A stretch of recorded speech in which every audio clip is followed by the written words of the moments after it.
from the city that never sleeps.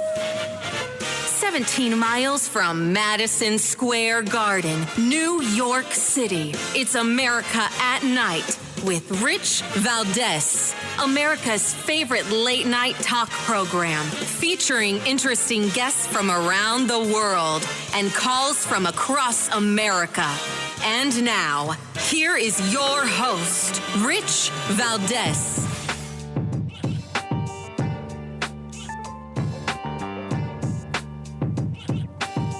Hi there, good evening, and what's up, America? I am Rich Valdez, Valdez with an S, at Rich Valdez on all of the social media. Happy Monday. Welcome to the program. Our phone number, if you want to join our late-night national town hall conversation, feel free to give me a call. 833-4825-337, 833-4-VALDEZ. And, of course, it's that first Monday after the Super Bowl.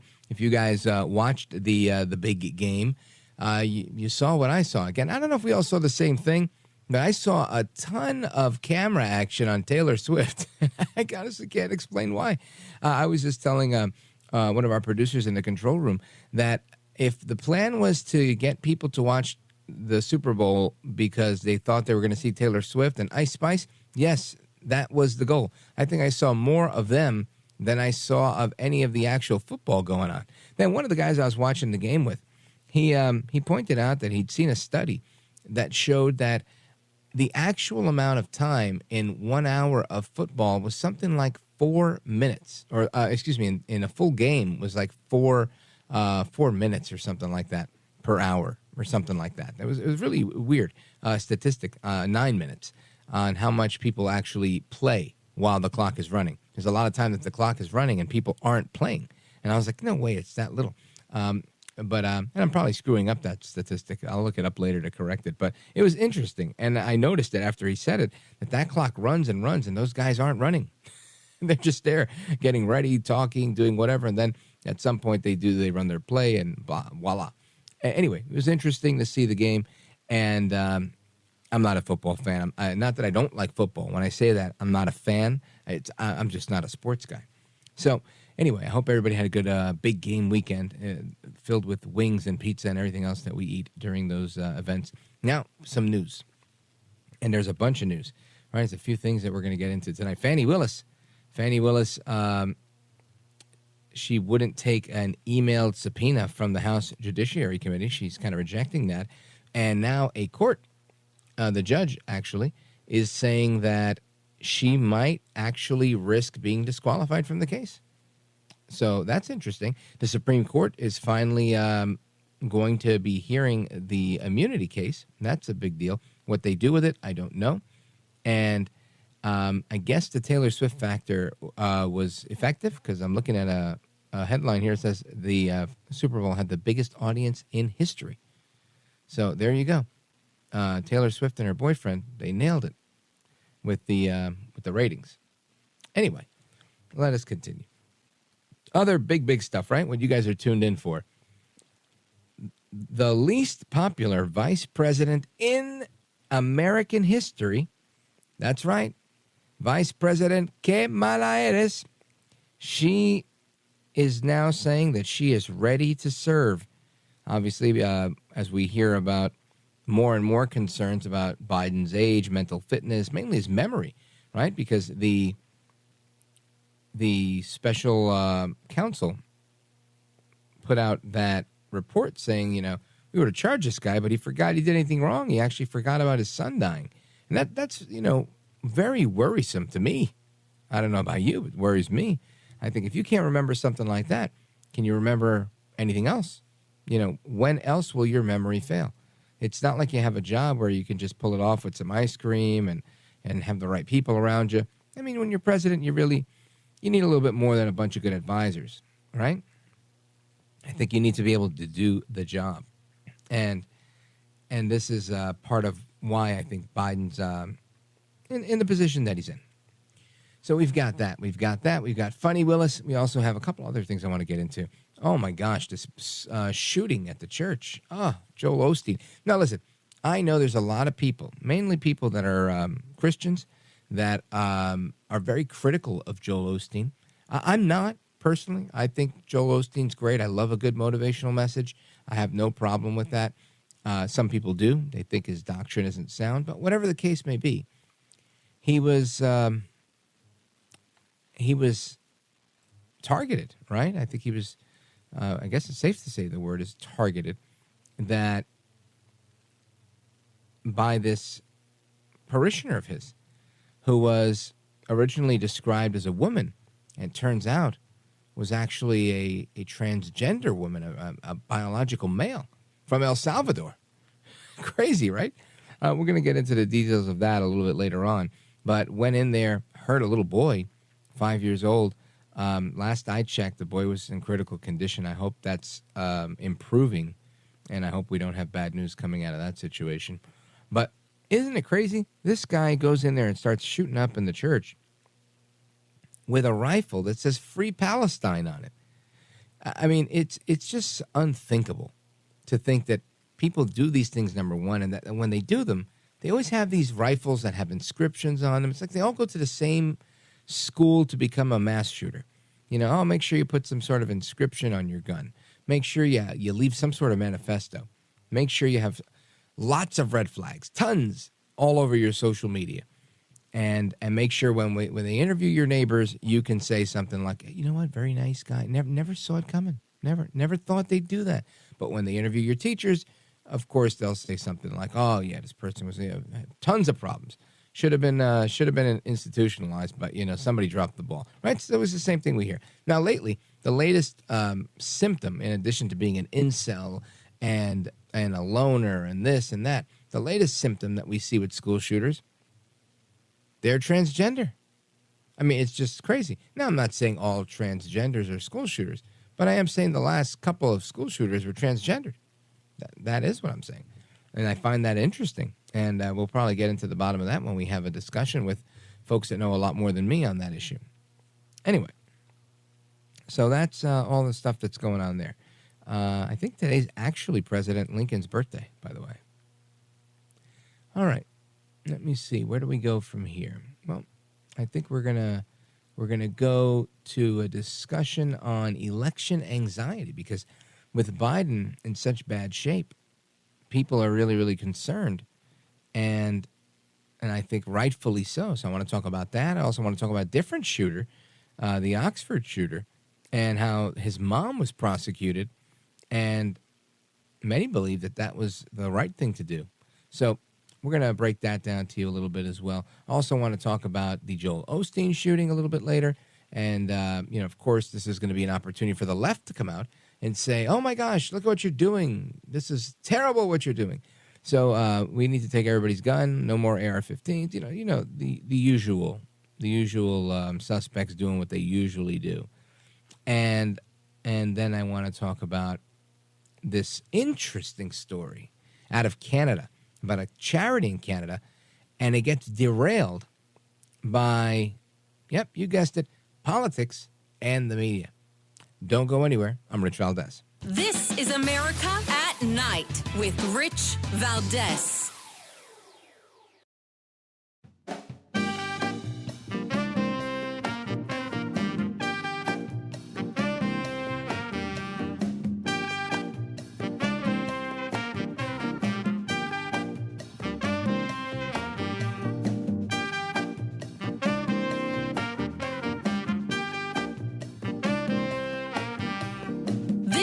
America at Night with Rich Valdez.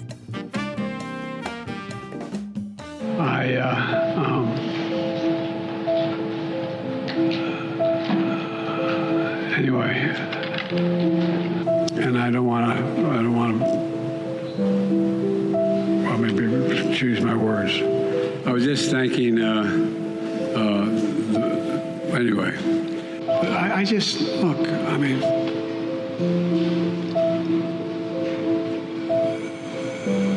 Putin's kleptocracy. Yeah. It was in January, after being elected. The late January, early February.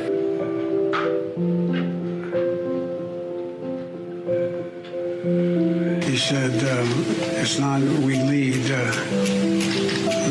well, I won't go into it. Here's what drives the driver in the states that are affected. Here's what you can do, the drivers. Now, we can play this tape over and over and over. And as funny as it is sad, President Biden struggling for words, a condition known as aphasia, very popular with people with traumatic brain injuries, very popular with people with dementia. And of course, he's had a couple of open brain surgeries, so doesn't surprise me that he has these struggles. But it does surprise me that Americans have put so much confidence in him. And it doesn't surprise me that people are very anxious about what's going on as we approach this new election. So I figured, you know what? We've got to get with somebody who knows exactly what's going on, because the research is showing that presidential elections stress out the majority of Americans. However, therapists are sharing that there are ways to identify and find relief while carrying out our due diligence in choosing our next president. So I want to get with one of our faves here on the show, Dr. Carole Lieberman. She is America's psychiatrist. She's also known as the terrorist therapist, and she's our guest. Dr. Carole Lieberman, welcome back. Thank you so much. You bet. So when we hear about, Kamala Harris saying that she's prepared to, ready to serve, as she said, because people are very concerned, and there's all these reports, including the special counsel report, citing Biden's memory issues. To me, it seems extremely clear that it's not if, but when they announce, Biden's out and she or someone else will be in. And this is, of course, going to stress out the majority of Americans because they're concerned as it is over his mental state and the accompanying anxiety that goes with an election. Yes. Well, I first talked about Biden's encroaching dementia, I called it, when he was running for president in 2020 from his basement. And I warned as many people, did as many interviews and so on, got the word out as much as I could, and nobody really wanted to hear that. But, since then, has been clear. I mean, I was basing all this on my work as a forensic psychiatrist, where I do cases, including cases where competency is an issue. So I was used to looking for the signs. And nowadays, you don't have to be a psychiatrist, no less a forensic psychiatrist, to see that he has dementia.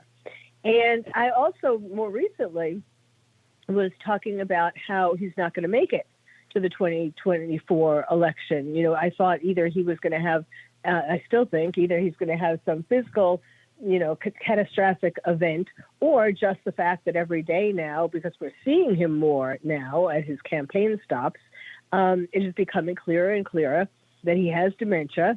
And so now we have more polls that are showing higher and higher numbers of people who, sometimes they'll say it that he's too old to be president. It's not about age. It's about someone's physical and mental capacity. Yes, of course, as people age, they generally, lose some of that, but not everybody. Some people can be sharp as a tack to over 100.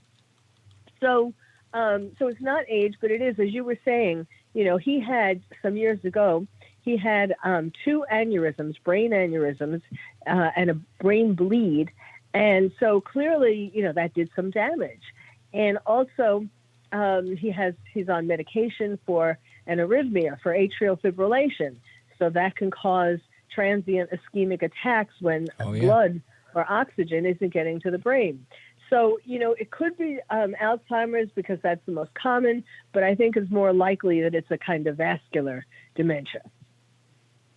Wow. And that's a major concern. Again, I only know about this because I went through this with my dad, and I saw, somebody who was really with it and then wasn't with it anymore and wasn't able to be with it. And it was a very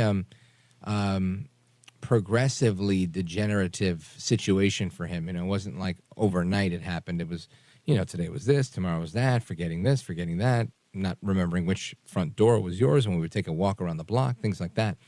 And I think we've seen a lot of these instances where these things happen to Biden. So, I mean, obviously you haven't had a chance to examine Biden, but just based on your expertise in seeing these things, you see certain things that could indicate other things. And I think people who aren't trained as you alluded to, as forensic psychiatrists, they see things too, and it's abundantly clear to most of us something is wrong, right? Whether we can diagnose the guy or not, we're in bad shape, and people are stressed out about the future and the state of our country. What's your advice to people who are really bent out of shape over this? Well, it is really unfortunate that in all these years, that he has been president, he has made some huge mistakes for the country, between the border and lots of things. But the biggest mistake that he made, and that had to do with his deficiency in abstract thinking, the biggest mistake was the surrender in Afghanistan.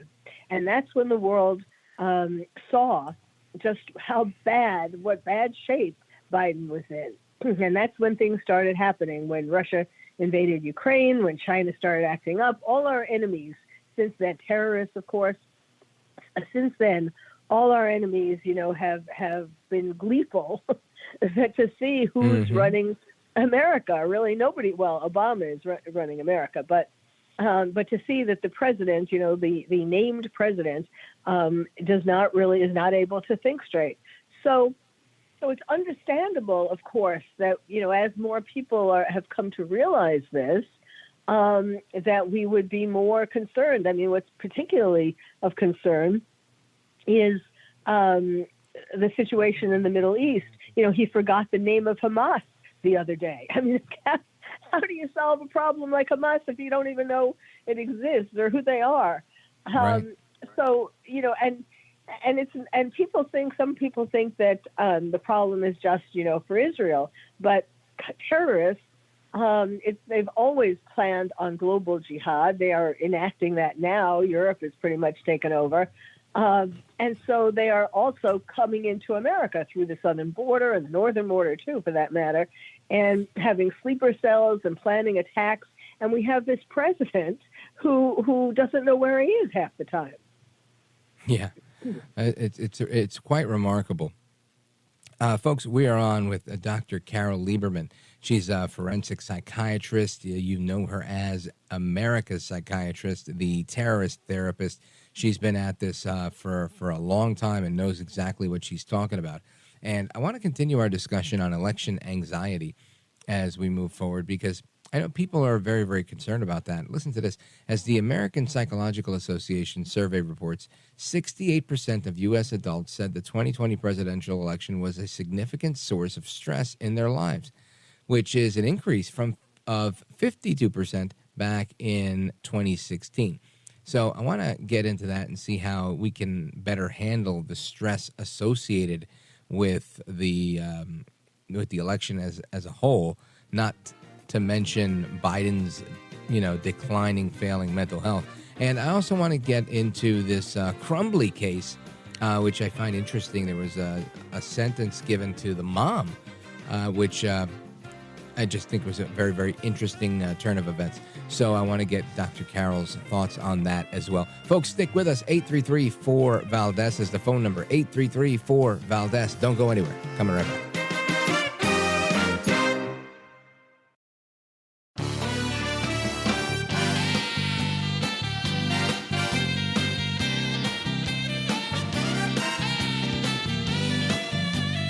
Valdez, who again will do a fine job, and I know you'll enjoy listening to it. This is America at Night with Rich Valdez.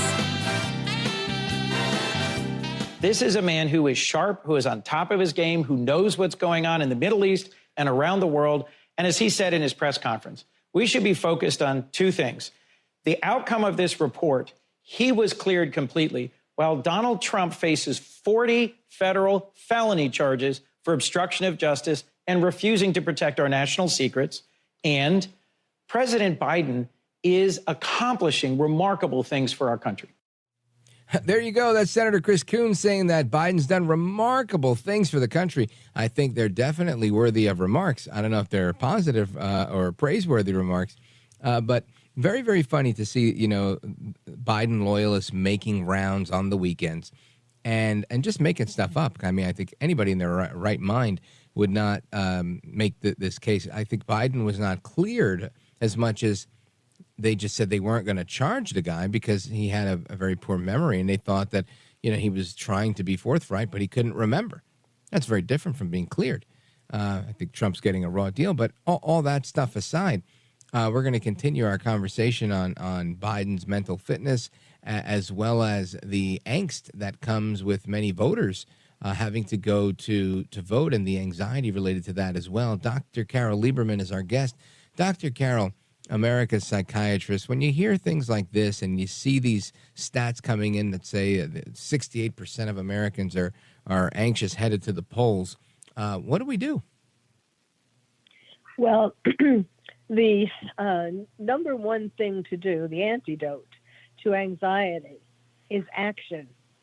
And so everybody, whatever they are most concerned about, whatever party they support the most, they should be out there, working for that party, working to try to make things happen in a more civilized and reasonable kind of way. It is pretty absurd that,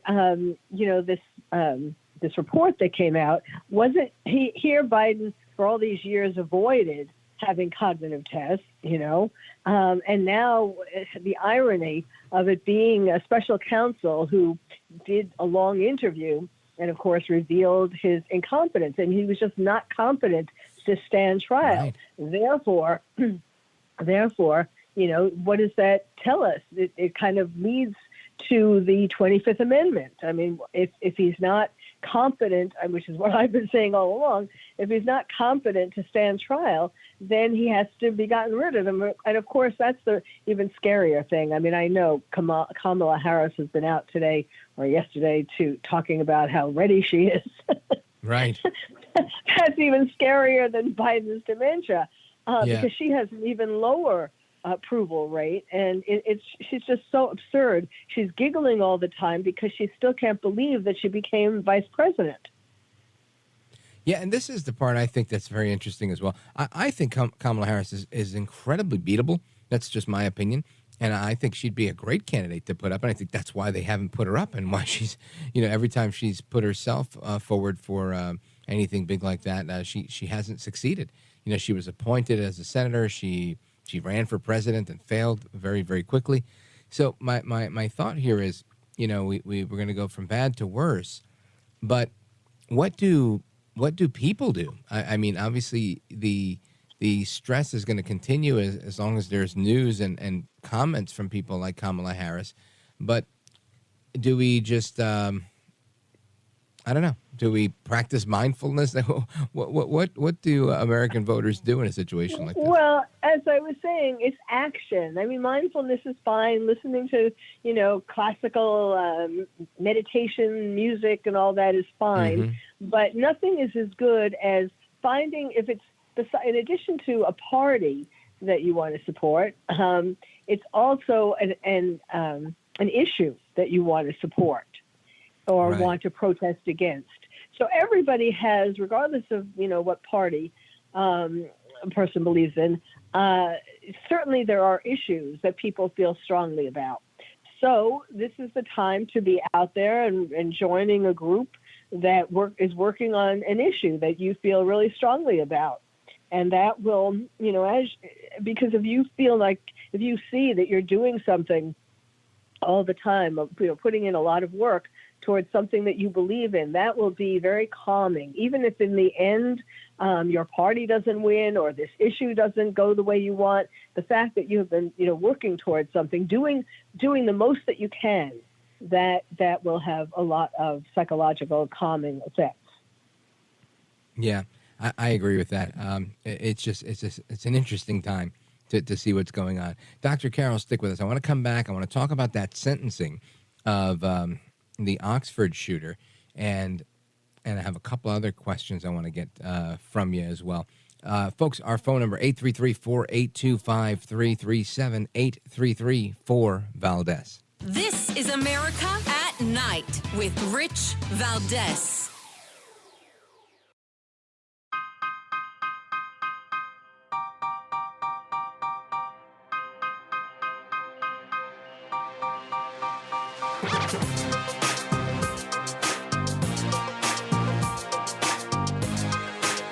This is America at Night with Rich Valdez.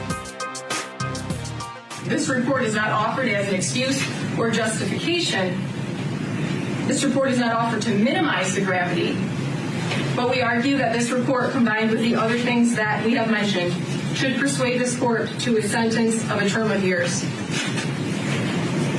If the professionals didn't recognize that he was on the precipice of a crisis, how do we then expect a mentally ill 15-year-old kid and ask for help? How can we expect a 15-year-old boy to tell a counselor that he had no relationship with his deepest, darkest secrets, the thoughts that took over his mind? Okay, so that is the attorney in the Ethan Crumbley case during sentencing. And again, his mother was also sentenced, and we're going to get a reaction from Dr. Carole Lieberman on that.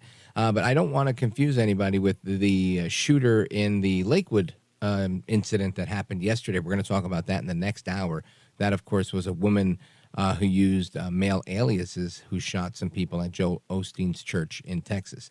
So we'll get into that. But this is the case of Ethan Crumbley and his mother, who was recently sentenced. Dr. Carole, break this down for us. Yes, this is the reason to have optimism in America. We have a president who's falling apart, but we have juries that come to the right conclusions most of the time. This was a case of the mother of Ethan Crumbley, who was on trial for involuntary manslaughter. It was the first time that a parent of a school shooter was put on trial themselves. And the jury fortunately came to the conclusion that she was guilty of 4 counts of involuntary manslaughter. 4 counts were one for each of the students that her son killed.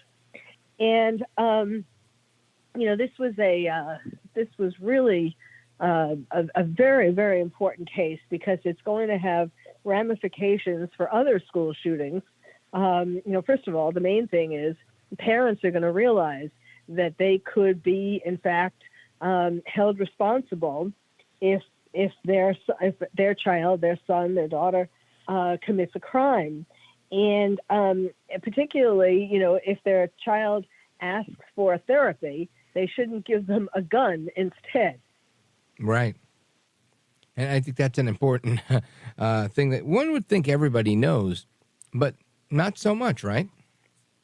Yes, and I'm not really speaking against guns, just, of course, if you have a child, this case was really a very strong case. I call her the poster mom for school shooters. In other words, she did everything wrong. All the things that a school shooter, the profile of a school shooter is, first of all, that they are abused and or neglected at home by their parents. And certainly she and her husband did neglect him, which is a form of abuse. But not just for the 6 to 8 months before the school shooting. What didn't come out so clearly was that this is something that had been going on for years, since he was, a little boy. They used to leave him alone and take his phone, and they'd leave him alone, and they'd go out drinking and do all kinds of things. Wow. And then he would have to go to a neighbor and ask the neighbor to call his parents. So this has been going on basically his whole life. And what was really so sad was when he spoke up at his sentencing. He pled guilty, and he was given life without parole. Hopefully, he'll have an appeal on that. But he talked about how this isn't my mother's fault. It isn't my father's fault. It isn't the school's fault. It's my fault because I'm really bad, and I deserve to be in jail for the rest of my life. Now, that is so pathetic, and I'm not excusing, of course, what he did, but it is so pathetic to think that he really believed that and that came from his parents, convincing him since he was a little boy that he was bad. He's a bad seed. Right. And so when he was saying that, it was so, it was coming from, you could tell he really meant that. He wasn't just saying it. And that was the saddest part. That's heartbreaking. But I guess some people find comfort in that, saying, well, at least the guy knows he's really bad after, he ended the lives of, other students. So what does an involuntary manslaughter charge look like for the mother? Well, she's going to be sentenced. She hasn't been sentenced yet. She's going to be sentenced on April 9th. And each charge could be 15 years. So 15 times 4, the maximum she could get would be 60. And I don't think she's going to get the maximum, but I certainly hope she gets more towards the higher end, rather than just a token. She's been in jail for about 2.5 years so far. And she definitely deserves a significant amount. I mean, one of the things that sort of did her in was when she was asked about by her lawyer whether she would do anything different. And she had such arrogance and such, she was determined to show she was a good mother. And she said, no, I've thought about this and I wouldn't do anything different. Now, can you imagine saying that in the audience of the court? Of course, were parents and other family members of the dead students and the injured students, and telling them to their face, no, I wouldn't do anything different. Wow. It's it almost sounds like, she's a real psycho, like a sociopath type, with no empathy. Well, yes. There was definitely something. She definitely has some serious psychological problems, and yes, like a sociopath, she had no empathy. She was like not really there. There was just a disconnect between her and reality. It's going to be interesting to see what happens with the father. Whether he's going to get the same, whether a jury is going to give him the same verdict. Of course, a lot will depend upon how likable he is. She was so unlikable, perhaps he'll be more likable. But of course, he also contributed to everything that happened with their son. Do you think this ends up becoming a trend in the legal world where they're going to begin to charge the parents of school shooters? I certainly hope so. Now there is this precedent. So it certainly could happen. I mean, in different states, it might be called different things. This was involuntary manslaughter. Maybe it would be called something else in another state. But the point is that for parents to be held responsible, and not just for school shooters, I think parents need to start being held responsible for all kinds of crimes. Because the bigger issue here, and something that a lot of parents don't, they've forgotten, or they just decided it's better if they're friends with their kids, or they're just too involved with themselves, like this mother was, with doing things that make her satisfied. Obviously, she wasn't getting enough satisfaction from being a mother. Right. But parents need to realize that everything they do from the very beginning, when their child is born, everything they do affects what that child will become. From the baby crying in the middle of the night. Do you get up and find out why? How long do you wait? Just that kind of thing, for example, makes children feel as though their needs aren't going to be attended to. How much do you read to your child as they're growing up? How much do you give them extracurricular activities? All the things that you do and don't do when your child is growing up has a profound determinant effect on who they become, and not just whether they become a school shooter or not, but their whole life. Now, what you're describing, these reactions to how parents and caregivers treat children, would that potentially inform something you've brought up on this program a number of times with respect to school shooters, whether they become like incels or not? Well, that's a different diagnosis or problem. I mean, I think we were talking about Kohberger, and I was talking about how Kohberger was an incel. And that is somebody who, it's a young boy starts getting rejected from girls, just like Kohberger did. he starts getting rejected, and he comes to expect that he'll be rejected, and he builds up a real hatred, a rage towards women for not wanting to give them the time of day or go out with them or have sex with them. So yes, I mean, that's also depends on how the parents are treating their child during their young years. It's all the most minute details that parents do or don't do, impressions that they give, what kind of relationship the child has with their mother, with their father. All of these things go into a soup that makes the child become what they become. Interesting stuff. Dr. Carole Lieberman, America's psychiatrist. Let everybody know how they can follow you and keep up to speed with all the work you're doing. Sure. Well, we've been talking about legal things. So one of my websites is expertwitnessforensic.psychiatrist.com. expertwitnessforensic.psychiatrist.com. Folks, make sure you follow Dr. Carole Lieberman on all the social media. She's absolutely terrific. You see her on Court TV. She's here every now and again. And whenever she's giving analysis, I think you should pay attention. Dr. Carole, thanks again. You're very welcome. You bet. All right, folks, we're coming right back to your calls and more. Don't go anywhere. This is America at Night with Rich Valdez.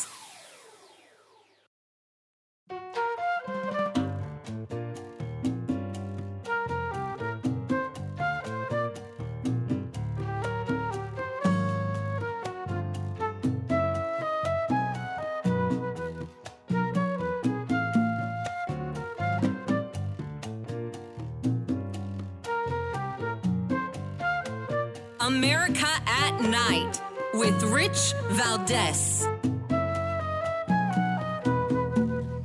All right, America, welcome back. 833-482-5337, 833-4-Valdez. And before we get into any of that, I just wanted to just look at wow, right? Just take a moment to kind of really just look at what's going on. And maybe during open phones, we'll get into this a little bit better. But are we onto something here, or is this absolute craziness, right? It's an old saying that I grew up hearing. There's no bad kids, just bad parents. And for the most part, I've always believed that. And that's probably why I've always been so hard on my kids, because I was like, I'm not getting called a bad parent because of you, right? But it makes me think, what is your thoughts? What are your thoughts? Should parents be held accountable for what their children do? If you have a 15-year-old who decides to get a gun that you got for him and go and do some crazy, egregious, illegal things, immoral things, evil things, should we hold you accountable? Now, we know that the one case where the dad helped the kid get the gun, that was a different kind of charge. Here they're charging the mom, I think, with 4 counts of involuntary manslaughter, as if she hurt these people herself involuntarily. Yeah, it's usually the charge you get when, I don't know, you involuntarily hurt somebody. But she really didn't do it, right? She hurt her kid, and he went and hurt them. And I wonder, can you really hold somebody accountable for that? And I'm just curious. I don't know if I've formed an opinion on this. I see both sides of the coin on this, and I'm not sure where I land. But fascinating to me that that's where we are. And I also want to take a minute to give a shout out to some really good hospitality I had over the weekend. It was Fashion Week in New York. And again, I'm not a fashion icon, but my daughter's a fashion designer. And we were invited to the Potro show, Potro, which is the Spanish word for foal, for a young horse. And really good show. Young Weiland was there, and of course, Joseph Diacetis, the designer, was there, and Zen Sams was there, one of our regulars on this program. It was a really, really good show. It was a fun time. My kid had a good time. So big shout out to New York Fashion Week. And folks, we're coming right back with a lot. Don't go anywhere.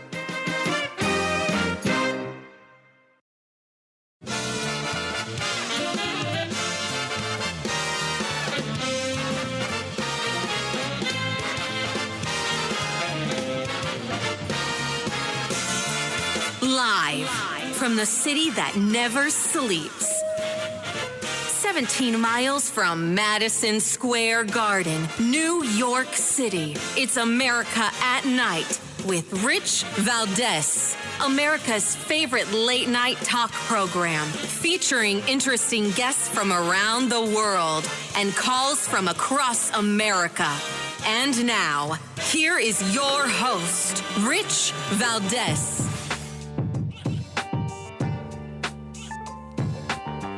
Hi there, good evening, and what's up, America? I am Rich Valdez, Valdez with an S, at Rich Valdez on all of the social media. Give us a call if you want to join our late-night national town hall conversation. 833-482-5337, 833-4-VALDEZ is the phone number. It's the Monday night edition of the program. I'm looking forward to chatting with you guys.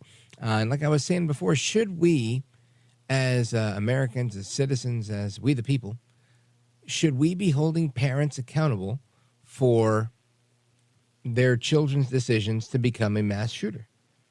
And I don't know if there's an easy answer to that. I can't imagine there is one. I couldn't come up with one quickly.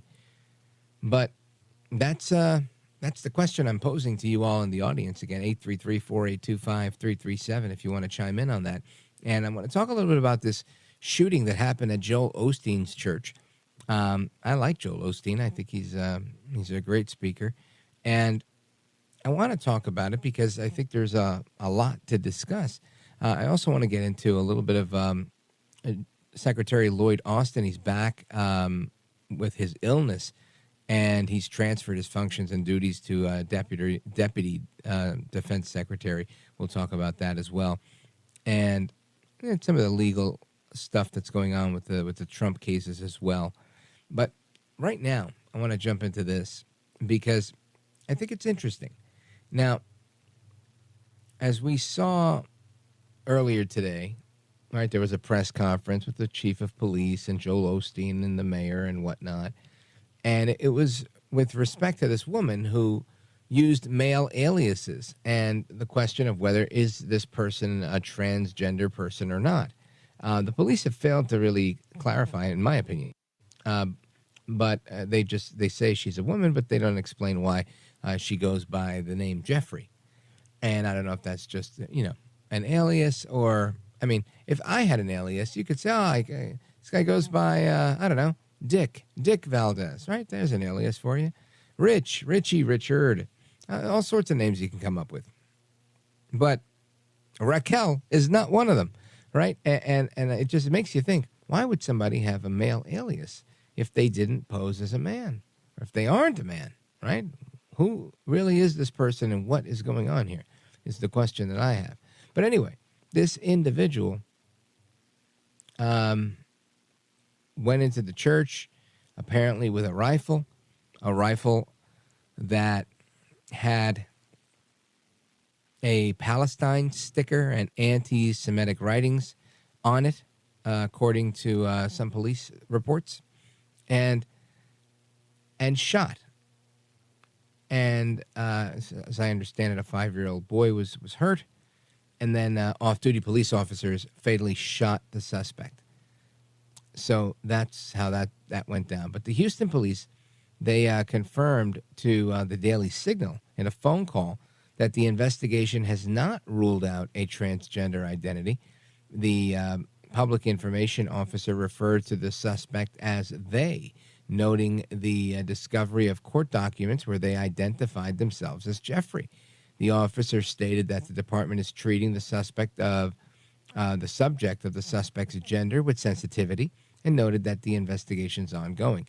In a news conference on Monday, police cited discrepancies that may suggest a transgender identity, yet authorities insisted that the shooter was female to their knowledge. So I don't know. It seems interesting here. In some reports, referred to as Jeffrey, and other reports referred to as the mother of a 7-year-old child. And I want you to hear what the police had to say, right? There's some reports here. Let's see, we got 3 of them. Let me find these. All right. 20, A, B, and C. All right, so let's listen to I don't want to do number 20. That's a little bit long. Let's go 20A. At 13:53, at 1:53 p.m., We had an individual pull up in front of Lakewood Church on the west side of the building off of Timmins. She gets out of her white vehicle. She opens the door, pulls out the 7-year-old child out of the back seat, as well as a bag that is with her. She confronts a security guard who lets her in along the west side of the building.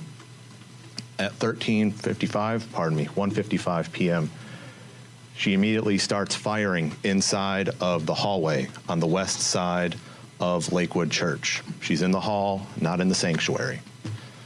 Multiple rounds are fired by her, at which point Officer Moreno of the Houston Police Department, working an approved extra job at the location, as well as TABC Agent Herrera, return fire, and the exchange is all there on the west side of the building, in the hallway.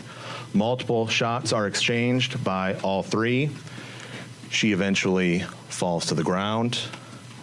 The 7-year-old child falls to the ground as well from gunfire, one gunshot wound to the head. Now, again, that is the voice of Chris Hassig. He's the commander of the Houston Police Department, and he continued giving the identity of the now deceased shooter as a Hispanic female. However, later reports or later inquiries into the Office of Public Information for the Houston Police indicated that they have not completed any investigation into the actual body and if her body was identified as biologically female or male. So this is confusing for many, but stick with me and listen to 20 number letter B. Our shooter is identified by driver's license as Genesee Moreno, 36 years old, Hispanic female. There are some discrepancies. We do have reports. She used multiple aliases, including Jeffrey Escalante. So she has utilized both male and female names, but through all of our investigation to this point, talking with individuals, interviews, documents, Houston Police Department reports, she has been identified this entire time as female, she, her, and so we are identifying her as Genesee Moreno, Hispanic female. Now, the police department, again, this is back to the piece from the Daily Signal. The police department did not respond to the Daily Signal's request for comment as to whether she had testosterone in her system at the time of death. The coroner also did not respond to the Daily Signal's request for comment by publication time. Fox News reported earlier that Moreno had been born as a man named Jeffrey Escalante in El Salvador and has since changed that report.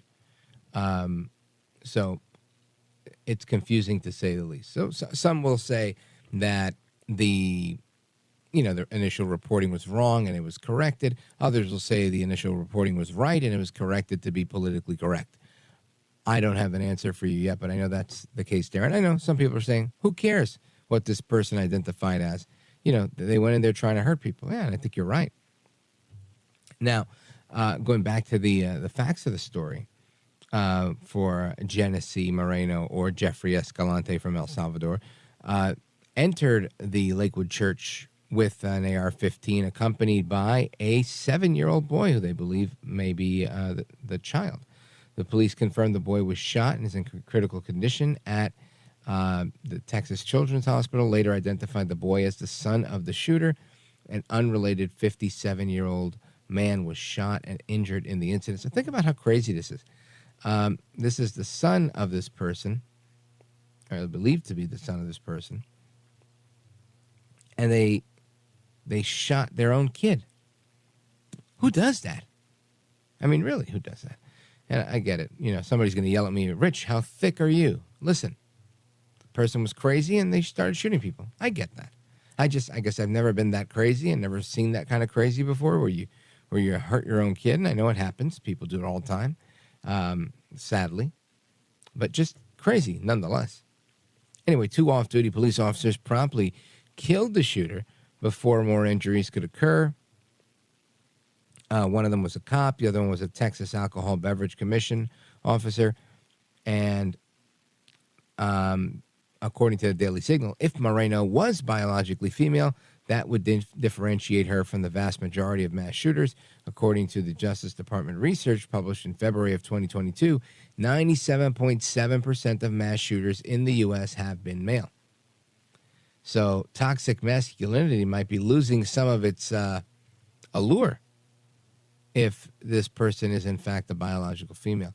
Anyway, higher amounts of testosterone give men larger muscles, more significant skeletal muscle, and a higher percentage of red blood cells. Testosterone also tends to give men unwarranted self-confidence and aggression. I don't know. It's according to the piece.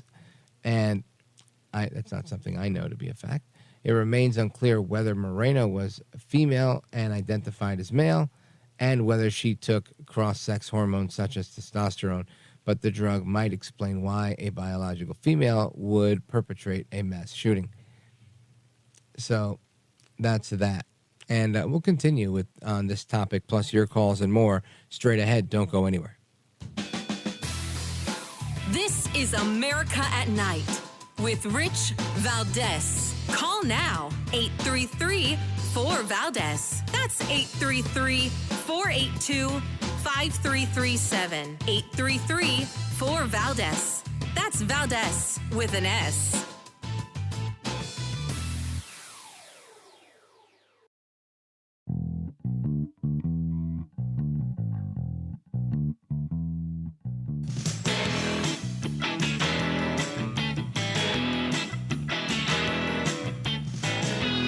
This is America. This is Night. This is Rich Valdez.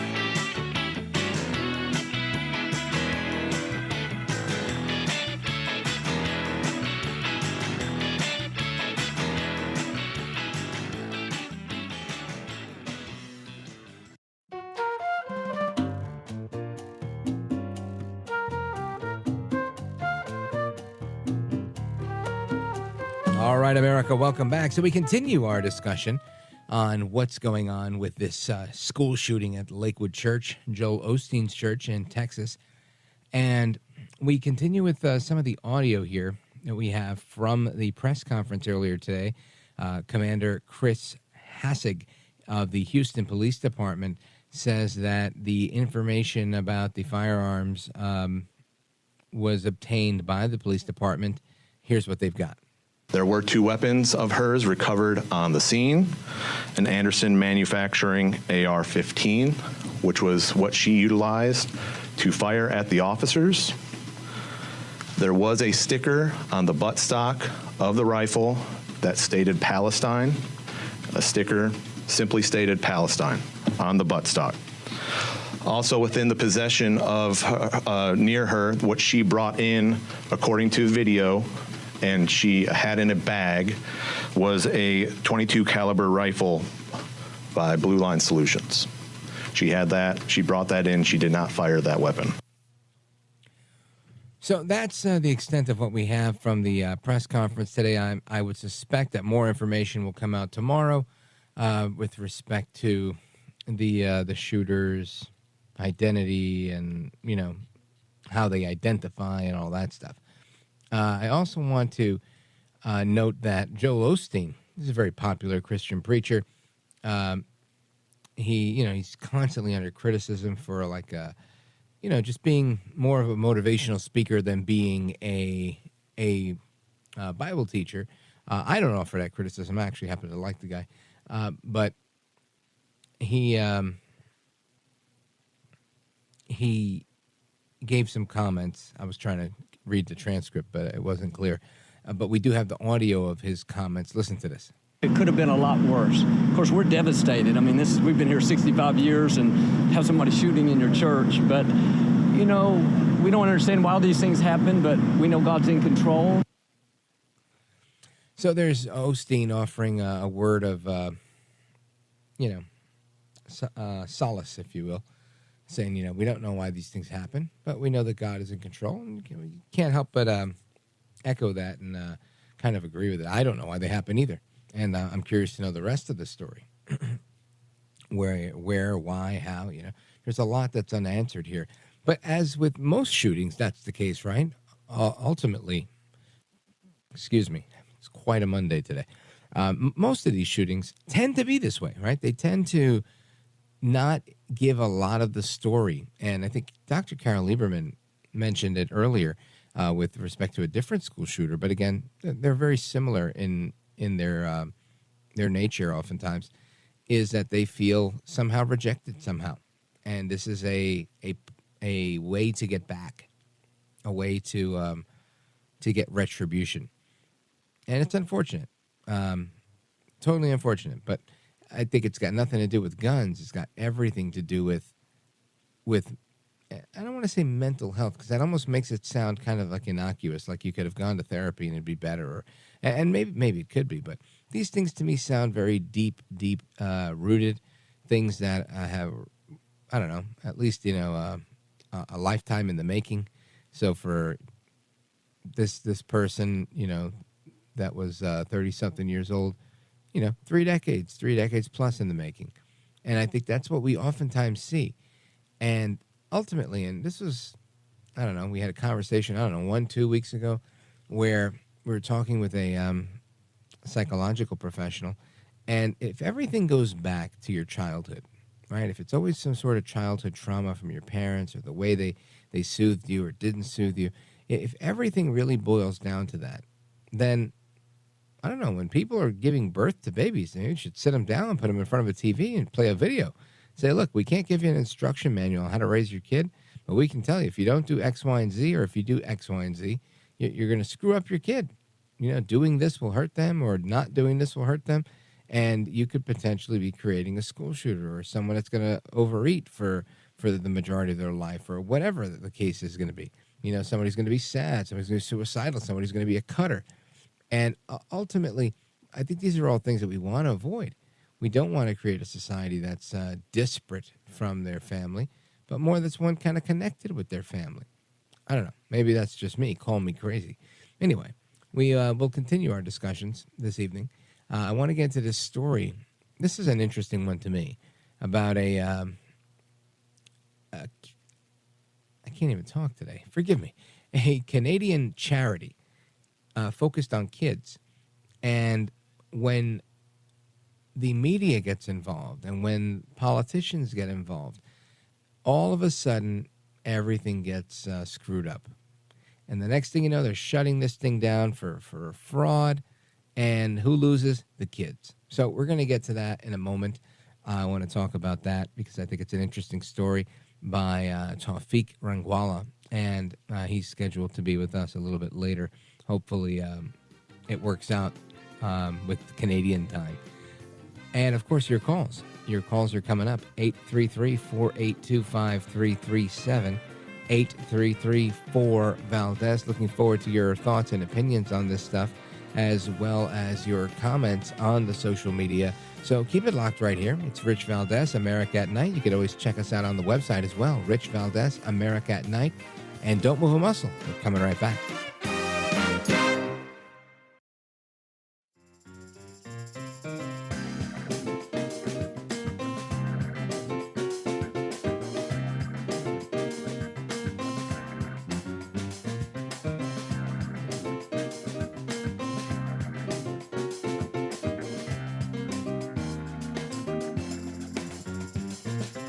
America at Night with Rich Valdez. All right, America, welcome back. And I want to talk about this, the story of a Canadian children's charity, the largest charity, and it's called What We Lost. It's a fact-based book providing an inside account from a respected lawyer and a former member of the board of the charity, WE. And the folks that they had all sorts of problems.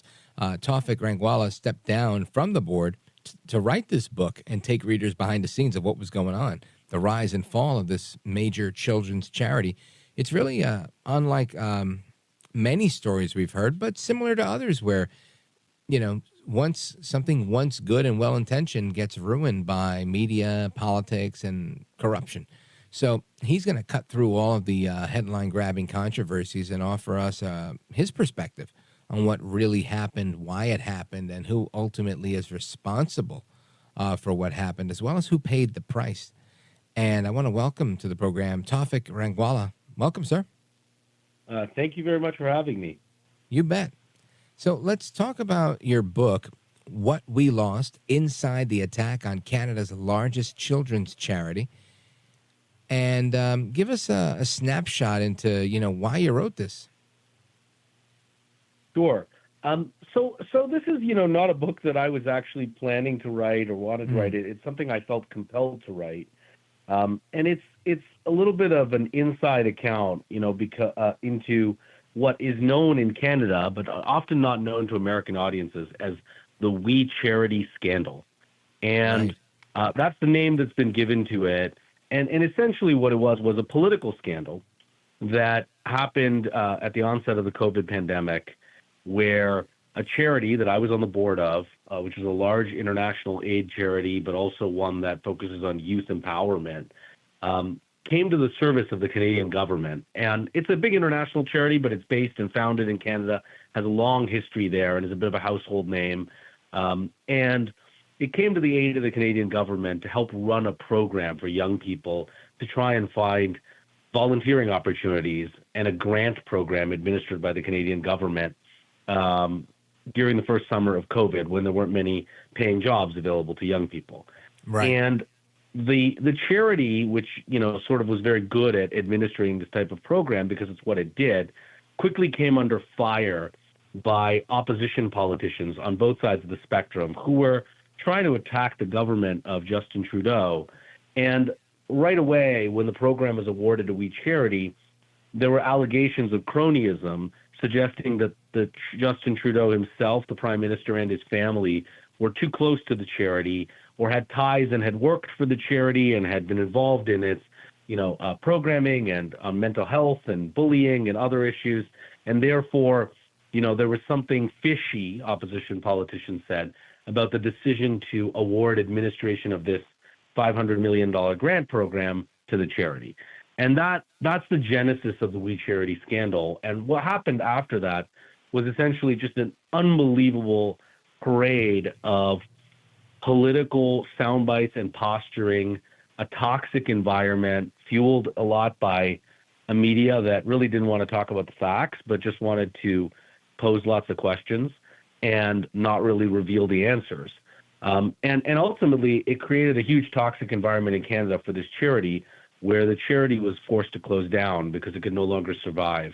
And I, through it all, I sat through it as a Canadian citizen, now living in New York, though, and working and practicing law here.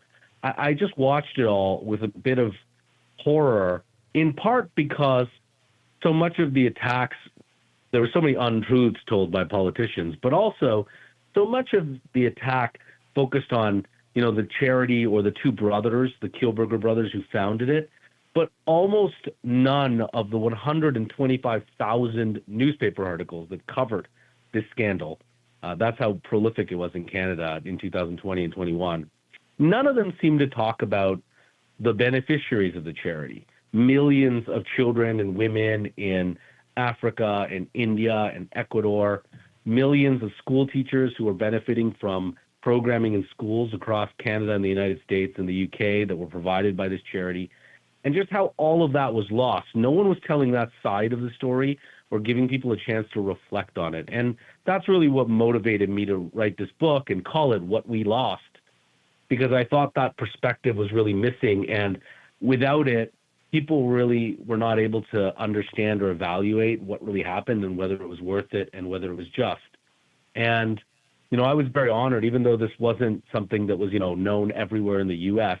It was a really, really harrowing political experience that really talked about the damage that comes from political partisanship and what I called in the book the increasing Americanization of Canadian politics, which I think most people will understand what I mean when I say that. Yeah, as you're describing it, and again, whether this is a left versus right or a right versus left in Canada, all I could tell you is the mechanics of it. It just sounds like politics as we know it here, where the media gets involved. You start slinging mud from one side to the other, and voila, something or someone innocent pays the price in the middle, including typically we the people. And just fascinating to hear how this plays out. And I think this is a recipe where what you might be calling it the Americanization of politics, but I think this is truly emblematic of politics in a lot of places, and it seems to be getting worse from what I can observe. So let me just remind the audience that we're on with Tawfiq Rangwala. He's an attorney, and he's written this book, What We Lost. And it's the inside the attack on Canada's largest children's charity. Tawfiq, hang with us. When we come back, I want to learn a little bit more about what you think the media got wrong and how the rest of this played out. So stick with us. Folks, again, if you have a question or you want to join the conversation, 833-482-5337, 833-4-VALDEZ. This is America at Night with Rich Valdez. Call now, 833-4-VALDEZ. That's 833-482-5337. 833-4-VALDEZ. That's Valdez with an S.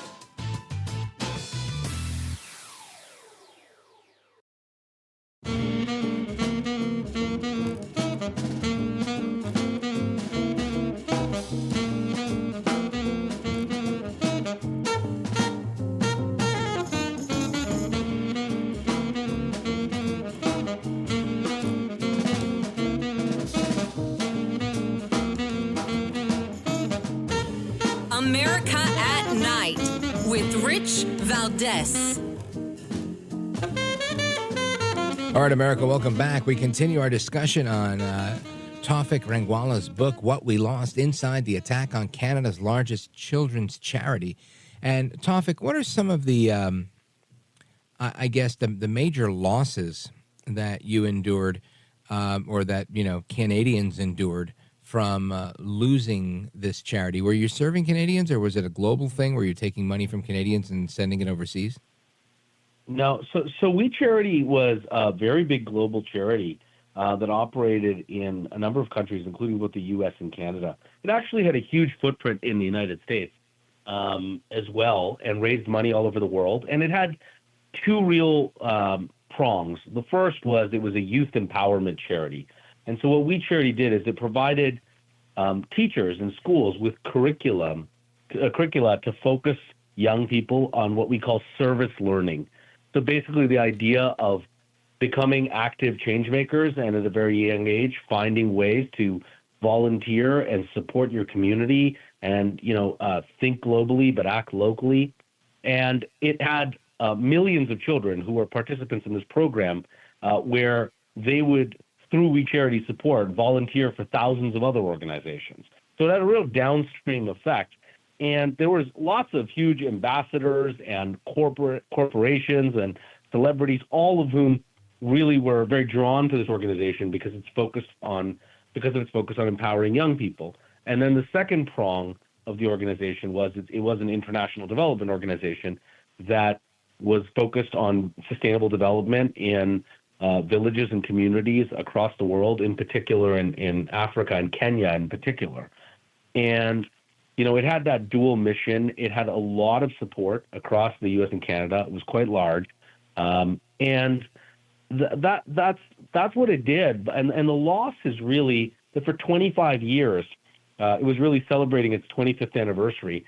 This charity had really made a huge difference in the lives of millions of people, young people and people across the world in impoverished nations. And in particular, how? Like what type of services or support was it offering to the children or young people? Sure. So let me give you an example on the international development front. In Kenya, for example, there were dozens of villages that in the Masai Mara region of Kenya that had partnered with We Charity on 5 to 7 year sustainable development plans to build schools, to build hospitals in partnership with local communities and the government, to build medical clinics, to build clean water facilities where a lot of girls' education wasn't happening, not because people didn't want to send their girls to school, but because girls in villages were responsible for things like fetching water from miles away that prevented them from going to school. And so We Charity was, in a very thoughtful way, in partnership with some of the major sustainable development scientists and organizations in the world, thinking about how to eradicate some of those problems and then exit these communities when they were left sustainable. So that was what it was doing in the international world. And locally, it was in 30,000 schools across the United States and Canada, essentially teaching young people how to be their best selves and how to be civic minded. And, one of the things that I'm proudest of in this book is the audiobook is actually read by Martin Luther King III, the eldest son of Martin Luther King Jr.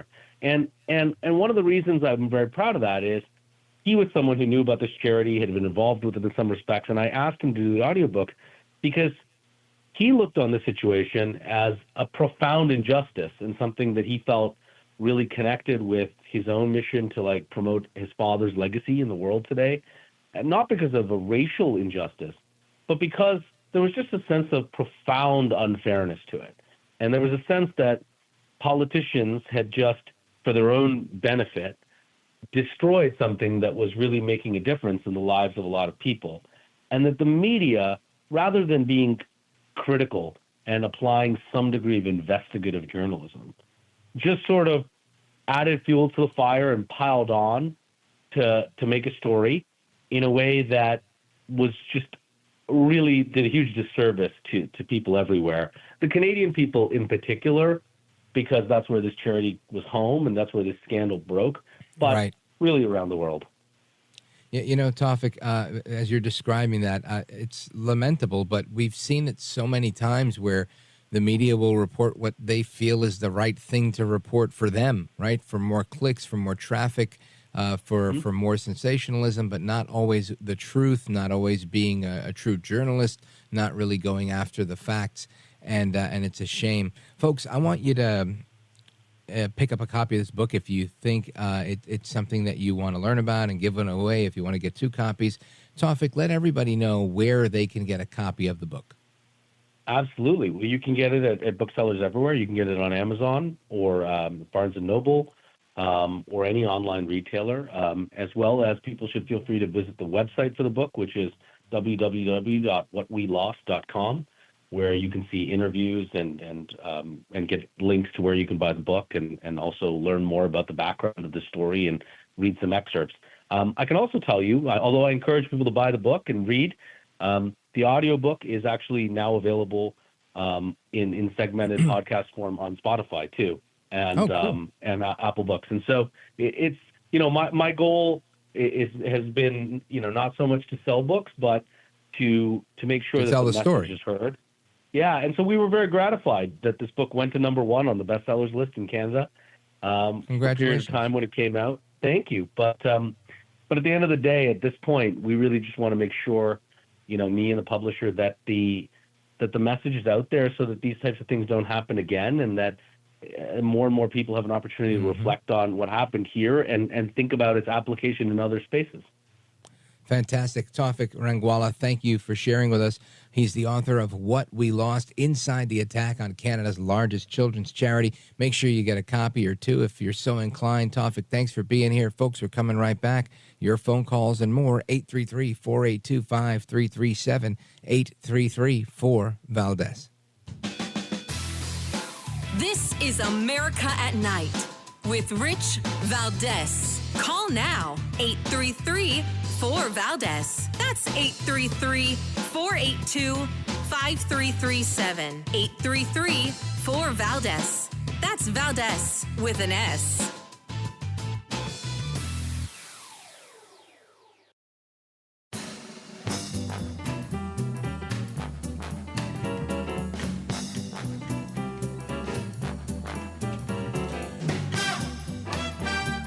This is America at Night with Rich Valdez.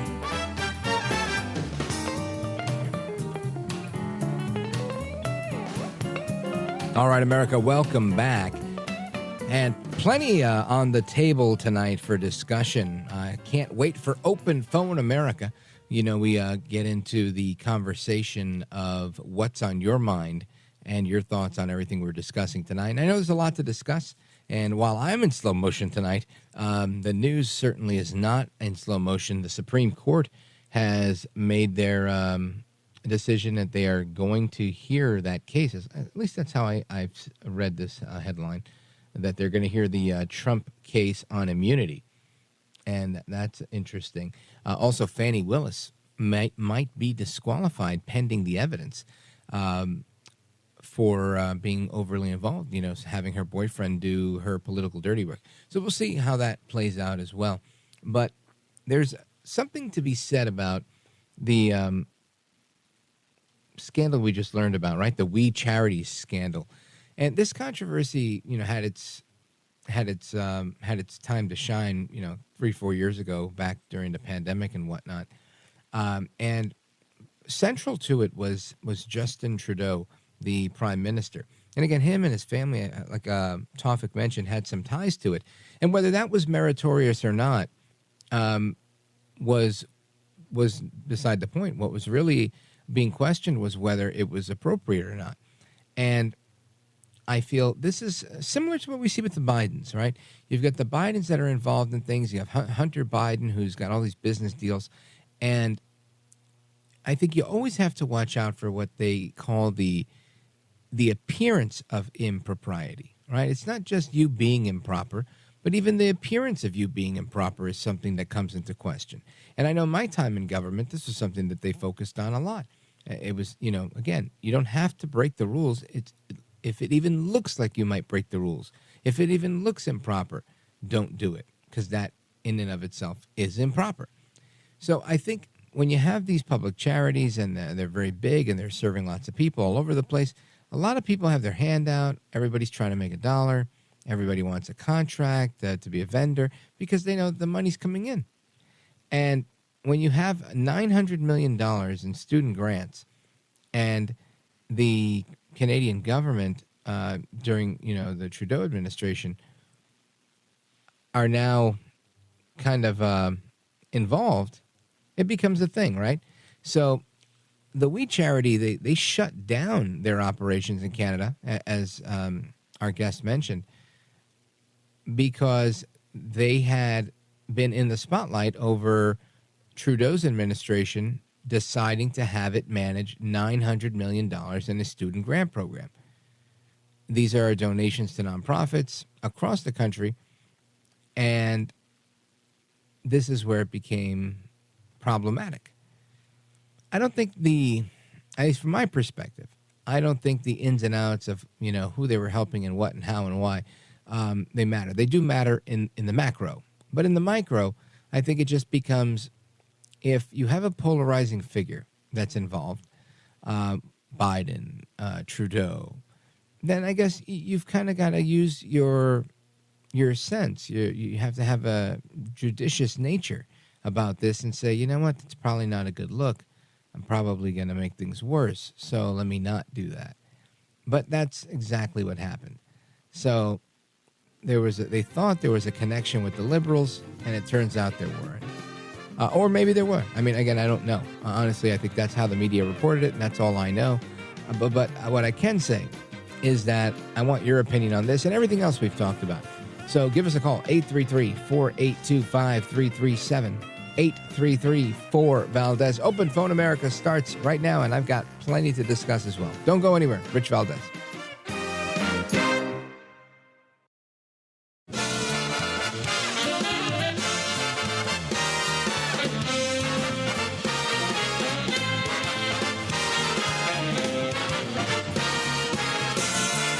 Live from the city that never sleeps.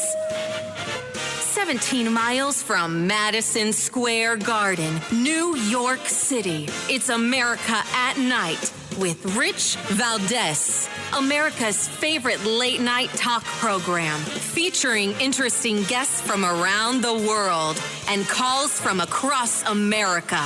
And now, here is your host, Rich Valdez. Hi there, good evening, and what's up, America? I am Rich Valdez, Valdez with an S, at Rich Valdez on all of the social media.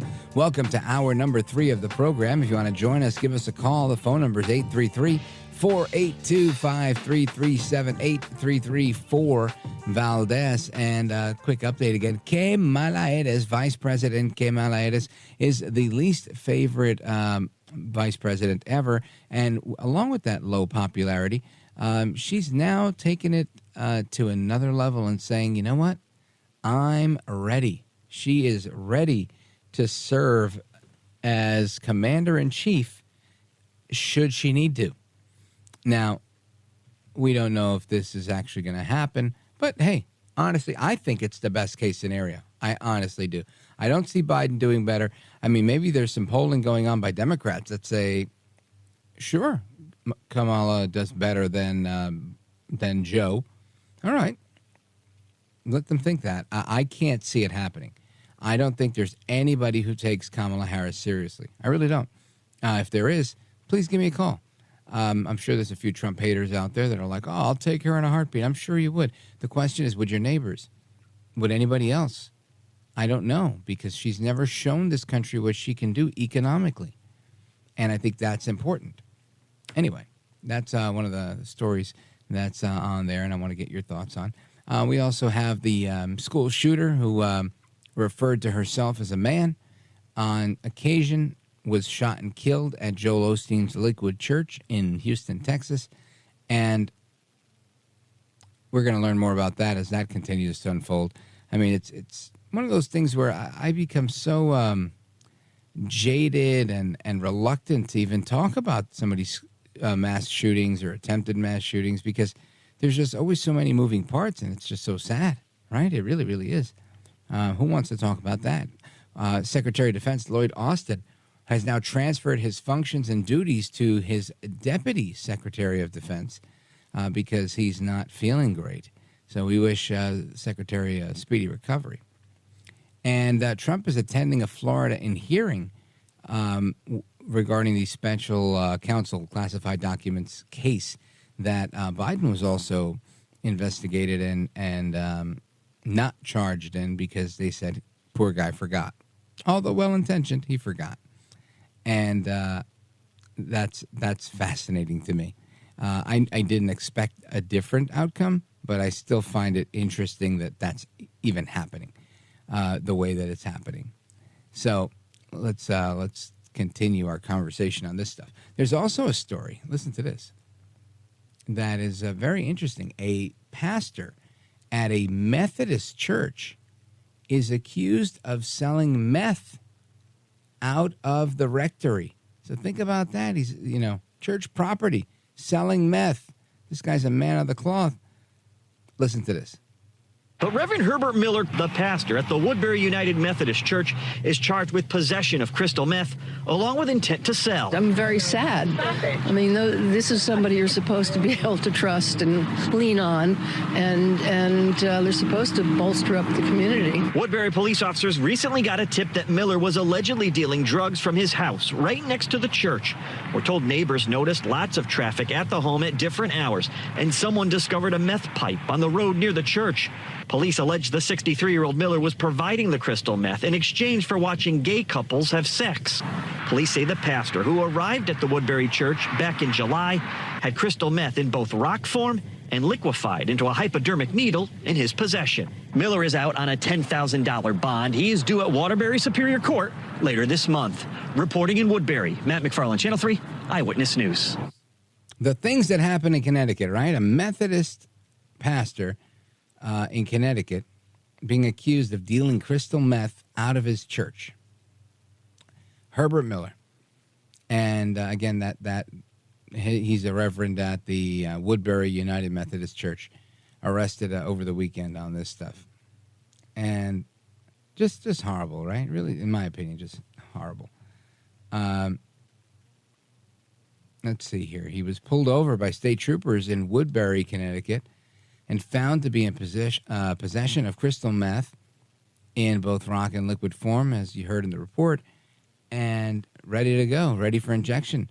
Miller was allegedly slinging this meth in exchange for well, you heard the report again, watching same-sex couples engage in sexual activity. I mean, so it's like not even he's trying to make money or get rich or any of those things that drug dealers typically do. This guy was just trying to get his rocks off and, some kicks and giggles with interesting stuff. I mean, just wrong line of work is what I'm thinking. If I could say it, that's what I'm thinking. Poor guy, right? And I say poor guy because I'm looking at a picture of him. He looks literally like the guy from Breaking Bad, like a real-life version of him. And it says there's no word on how long this 63-year-old clergyman has been allegedly moonlighting as a meth dealer. The pastor was charged with possession of narcotics with intent to sell, possession of a controlled substance, use of drug paraphernalia, and other charges. Miller was released on that $10,000 bond you heard about, and he has to show up in court again on the 23rd of February. So we'll see if there's an update that's worth reporting on and discussing when that happens. But this is pretty crazy stuff. I mean, I got to tell you. I feel like every day we hear new crazy lows, all right? You think you're at an all-time low, and then it's like, oh, wait, hold on. We can get crazy around here. Things can get a little bit more bananas. Pretty crazy stuff. Anyway, I want to get your thoughts and opinions on that stuff. Plus, I have a report on China I want to share with you. So feel free to give a call. 833-482-5337, 833-4-VALDEZ. We'll get into that. We'll talk about guns, as, of course, guns are the big story with the Lakewood church shooting. And, of course, that's just going to spill over into more and more rhetoric about how we don't need individuals with handguns in our country. You've got all these anti-gun groups looking to pounce on something like this. And I think it's equally as important that those that are supporting the Second Amendment and support one's right to carry push back and know the law, because it doesn't seem like the politicians are going to look out for you, if you know what I mean. Anyway, folks, stick around. Don't go anywhere. I'm Rich Valdez. This is America at Night with Rich Valdez. Call now, 833-4-VALDEZ. That's 833-482-5337. 833-4-VALDEZ. That's Valdez with an S.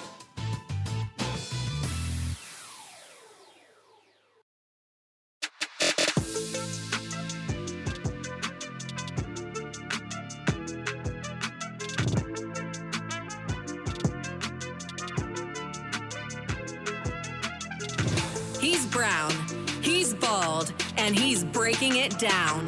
It's America at Night with Rich Valdez. Call now, 833-4-VALDEZ. That's 833-482-5337.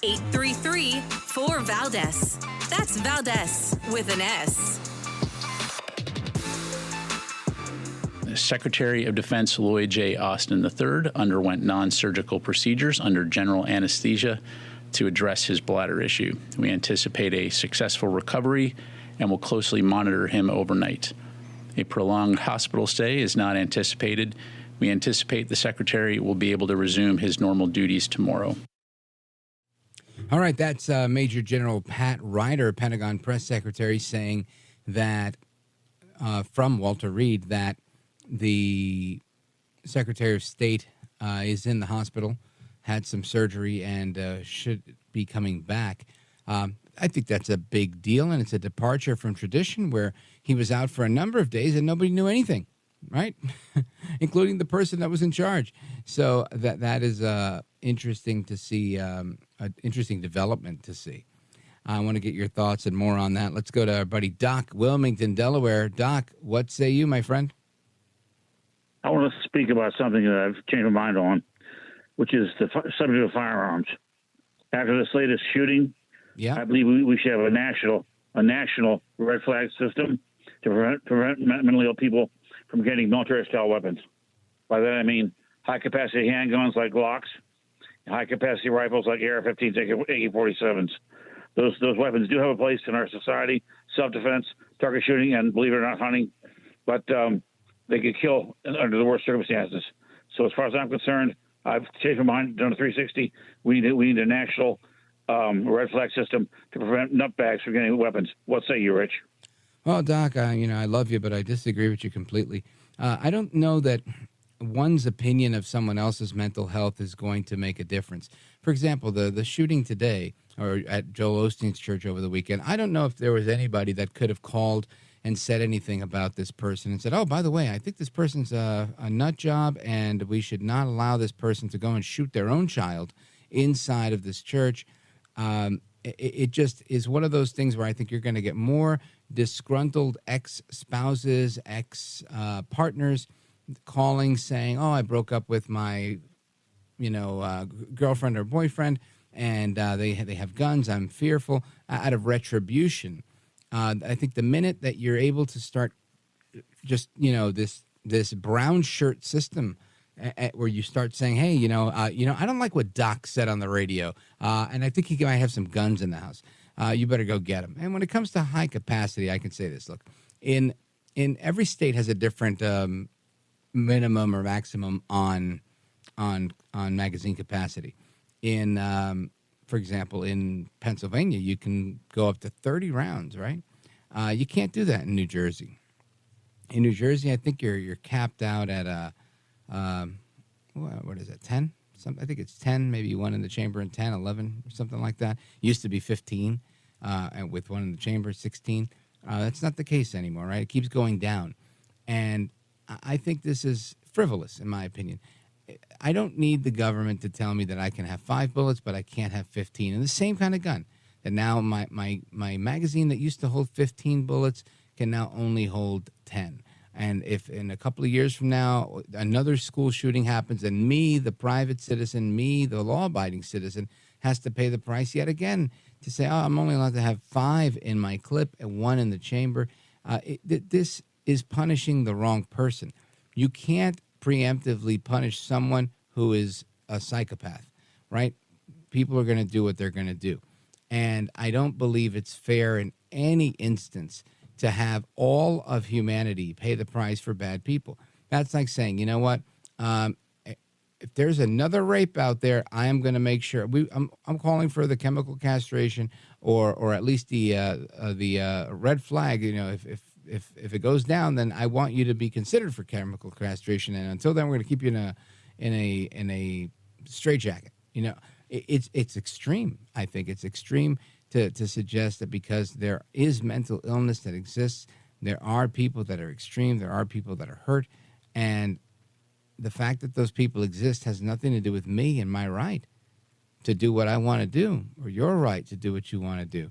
And as long as people live in America where we have rights, we should never have a system that allows some stranger to just take away your rights without any type of due process, without any type of Sixth Amendment rights.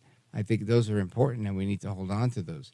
So, yeah, Doc, like I said, on this one, I definitely disagree. And you can buy an AR-15.